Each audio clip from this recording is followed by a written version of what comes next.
The solar eclipse at 8 degrees 52 minutes Taurus is on April 29th at 2:14 a.m. in Eastern Daylight Savings Time. This energy is very powerful. So a solar eclipse is a extra powerful new moon. Taurus, what's the Taurus about? It's the abundance principle. It's about prosperity. It's about nature. It is about being able to be in the body and feel the sensations around, feel the earth underneath your feet. It is about appreciation.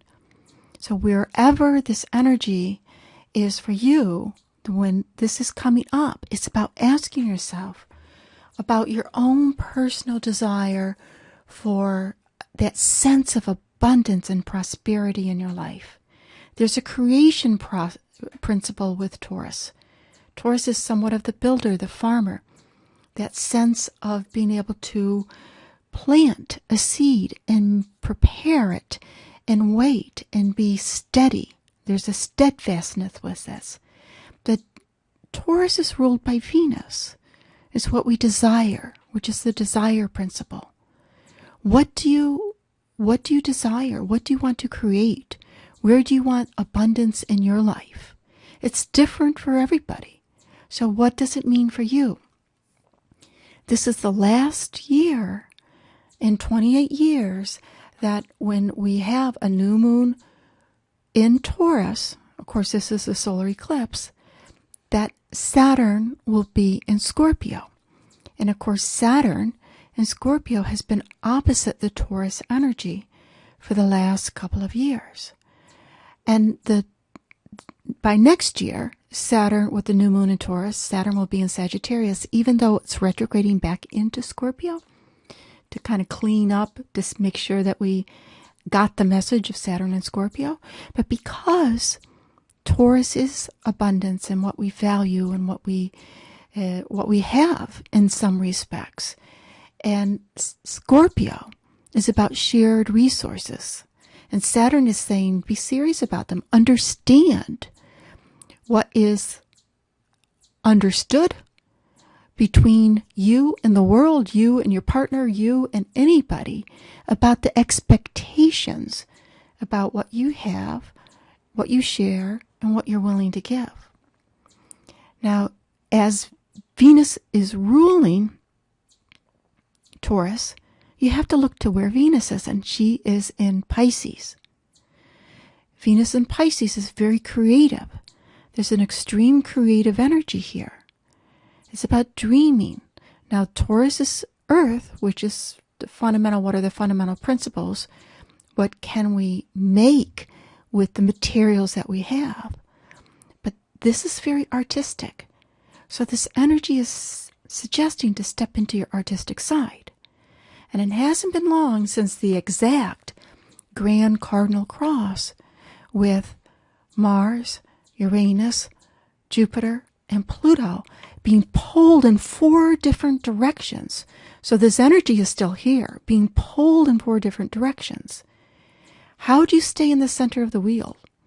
How do you not get thrown off into one of these energies of Pluto? And listen to where it's important for you to ground yourself, because there is a grounding energy with the new moon solar eclipse in Taurus. How can you ground yourself here and still find balance at all corners of your life, right? The grand cardinal cross. Think of the 4 corners. What are the 4 corners of your life where you feel pulled in different directions?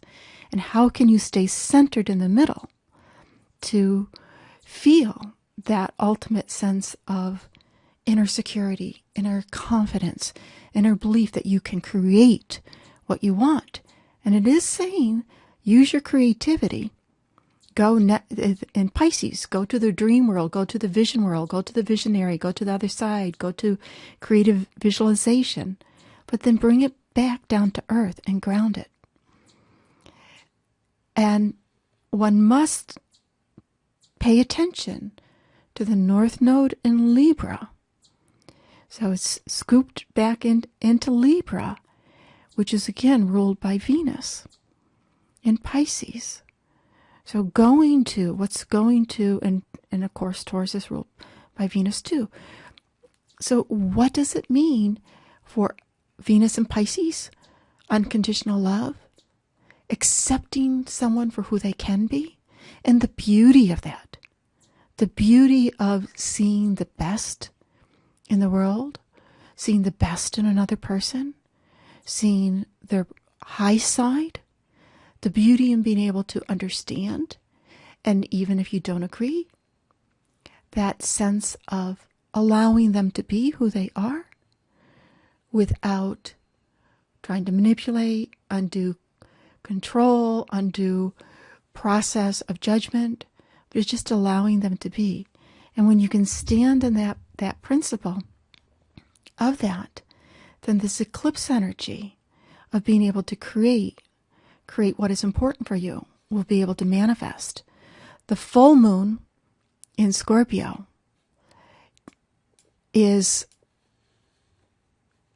very important to look at these two together, because the full moon in Scorpio is the sun is in Taurus, the moon is in Scorpio, but the sun is connected to Sedna. Sedna is that concept of where we thought something was going to happen, but it didn't turn out the way we expected it to, and we felt conned or let down or disappointed or deceived. But from having taken that journey, Sedna is a creation myth, and we are in a creation cycle, as prosperity, abundance, creative visualization cycle. The myth of Sedna, even with the despair and the deceit and the betrayal, after that, the creation of all the gifts from the ocean were created from her journey, her trials and tribulations, her fingers getting cut off, creating the whales and the walruses, etc., etc. But it's a creation myth. And this full moon is connected to that creation myth, that creation energy. So how can you look and embrace the disappointments that have occurred in your life, that you thought they were going to turn out one way and they didn't?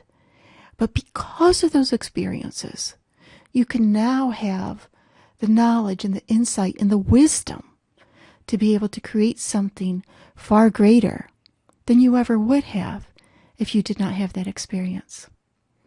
So very happy abundance solar eclipse.